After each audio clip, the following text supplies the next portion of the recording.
Hello everybody, I'm back with another video, and unfortunately it's another in memoriam video. The hits just keep on coming, don't they?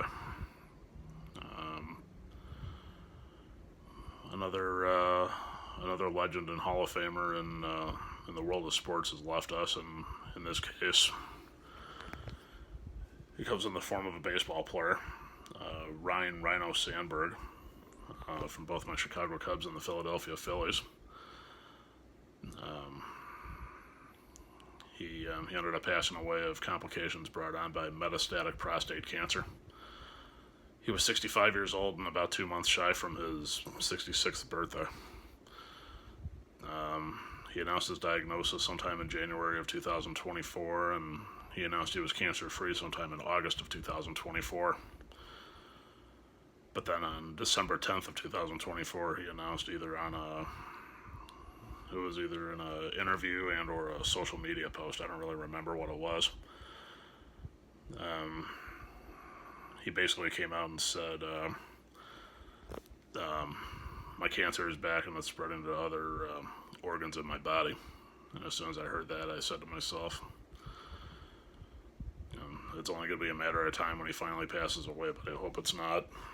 I hope it's not anytime soon.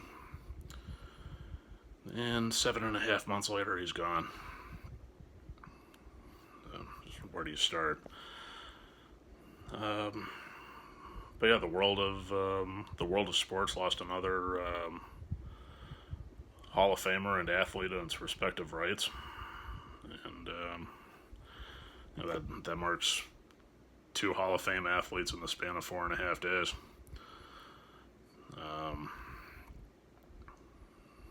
On July 24th, I don't remember the time about her exactly, but July 24th, we ended up losing, as far as the world of professional wrestling goes, we lost Hollywood Hulk Hogan. And 4.5 days later, the world of baseball loses Ryno Sandberg. So, and perhaps coincidence. I never thought about this, but at least not until now.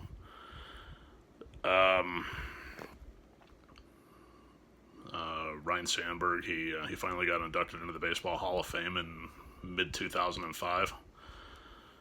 The induction date was July 31st, I believe. I don't remember when it was, but sometime in the summer of 2005 is when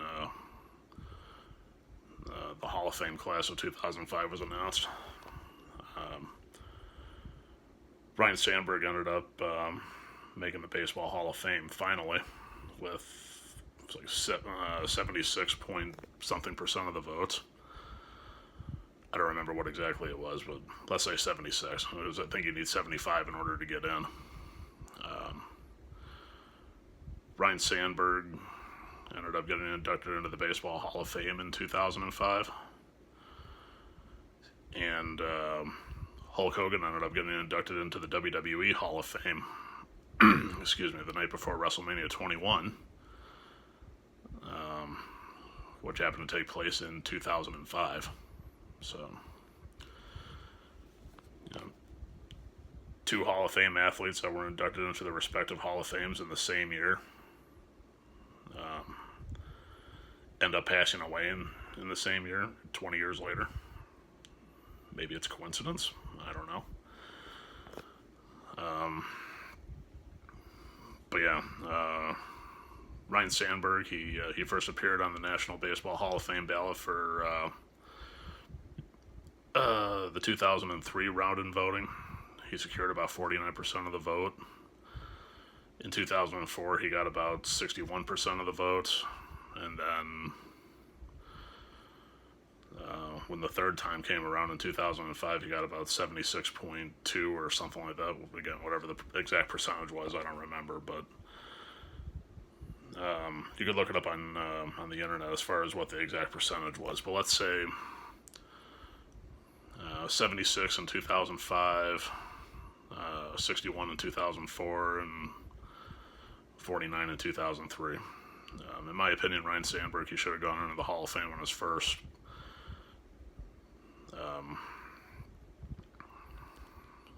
opportunity to get in. First ballot Hall of Famer in my book. If not first ballot, then maybe as a second ballot, I could probably live with that. But for a third ballot Hall of Famer, no. He should have gone in as a part of the class in 2003, in my opinion.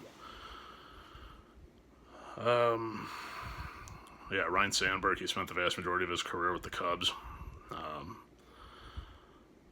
I was born in early 1989, so I didn't really get into watching baseball until I got a little bit older, but the times that I watched him, I remember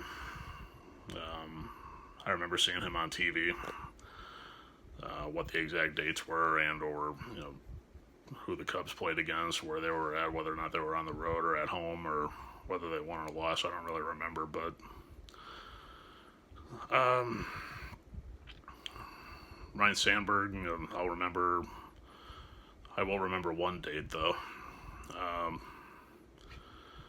His final game at Wrigley Field and his final career hit, respectively, they were on September 21st, 1997. I don't remember who the Cubs played against or what the final score was, but this was Ryne Sandberg's second time retiring from baseball. He originally retired on June 13th of 1994. The baseball strike happened in 1995, so there was no baseball. Then in 1996, Ryne Sandberg came out of retirement and re-signed with the Chicago Cubs. He played for them in 96 and 97, and then he retired again. But yeah, Ryne Sandberg, his career started back in 1981. He was originally drafted by the Philadelphia Phillies. When he ended up coming to the Cubs, I want to say it was through a trade. I don't really remember all the details, but I want to say it was Ryne Sandberg and another player ended up coming to the Cubs in exchange for somebody else, going to the Phillies again. I don't really remember the whole story, but Ryne Sandberg played for the Phillies in '81, and then from 1982? Yeah, 1981 with the Phillies, and then 1982 all the way through 1997 he was with the Cubs. 97. I want to say that was 15 years, but 14 if you take away if you take away 95 because there was no baseball. So from 82 to 97, 1 year there was no baseball, so he was technically with the Chicago Cubs for 14 years.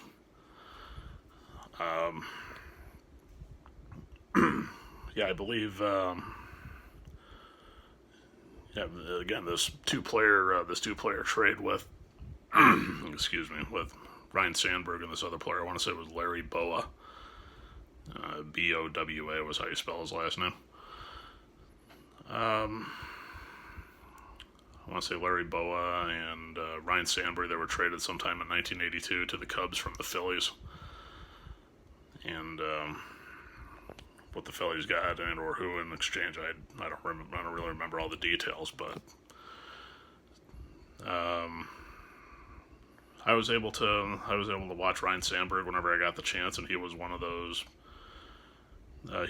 players where if you knew who he was and or you remembered what team or teams he played for and you were able to watch him, you immediately saw the number. As far as the Chicago Cubs, you hear and or see the number 23, the first name that comes to your mind is Ryne Sandberg, and rightfully so. 10-time All-Star, 9-time Gold Glove Award winner, 7-time Silver Slugger Award winner, home run leader in 1990 for the National League, and the MVP of the National League in 1984. From 1984 to 1993 was when he won the All-Stars. The Gold Glove Award was from 83 to, was it 91, I think? It was either 1990 or 1991. I want to say it was 91. 83 to 91, I believe it was. Silver Slugger Award was 84, 85, and then 1988, 1989, 1990, 1991, and 1992. His number 23 was retired on August 28th, 2005. I remember this game as if it were yesterday. It was the Chicago Cubs and the Florida Marlins. Before the game, they had a jersey retirement ceremony, and it was also a way on how to honor both his career and his induction into the Hall of Fame, respectively. And I remember, excuse me, I remember watching this from beginning to end as if it were literally yesterday. The Chicago Cubs ended up going on to win this game, 14-3. I'm pretty sure if you type it in on YouTube, you'll be able to find it. I know I looked it up sometime in 2017 or 2016 or something like that, and at the time I was still able to go back and watch it if I wanted to, because I added it to a baseball playlist I made a long time ago, but I would imagine the game has since been taken down because either, I can't find it. I'm guessing either the channel that posted it is still up, but the video got taken down, and that's why I can't find it, or both the video and the channel got taken down, so I don't know. But, yeah. Ryne Sandberg, inducted into the Chicago Cubs Hall of Fame in 2021, along with 55 other inductees. I don't really remember what any of their names were, but you can, if you go on Wikipedia, type in Chicago Cubs Hall of Fame inductees list or something like that, you'll be able to find it. But yeah, Ryne Sandberg, he retired on June 13th, 1994 from baseball for the first time, and he ended up coming back to baseball in 1996. When Ryne Sandberg retired, I was 5.5 at the time. Yeah. Why he retired and or how long he was playing baseball for, I had no idea, because I was only a kid back then. Sandberg retired with a career batting average of 285, and he set a record of 277 home runs as a second baseman. That record would later go on to be broken by Jeff Kent of the Houston Astros in 2004.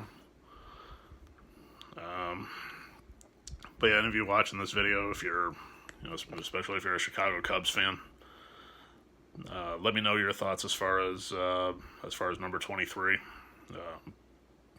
Even if you're a Philadelphia Phillies fan or baseball fans in general watching this, let me know your thoughts as far as Ryne Sandberg passing away, and your moments or memories of watching them. When was the first time you watched him or heard of him, or when his number was retired? Were you in attendance at Wrigley Field when the ceremony happened? Were you watching it on TV? Were you not able to watch it and you had someone either record it on a blank VHS tape or not DVR? What was it called back then? TiVo, I think it was. Yeah, TiVo, I think it was. TiVo. Yeah, I remember watching this. Again, I remember watching both that ceremony and the game on TV like it were yesterday.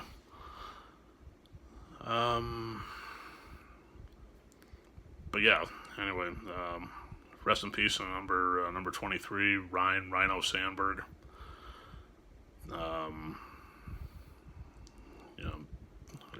The guy who transcended generations. I mean, if you're familiar with watching him and or his career, seeing how long he played for, what team or teams he played for, then let me know what all you think as far as his passing, and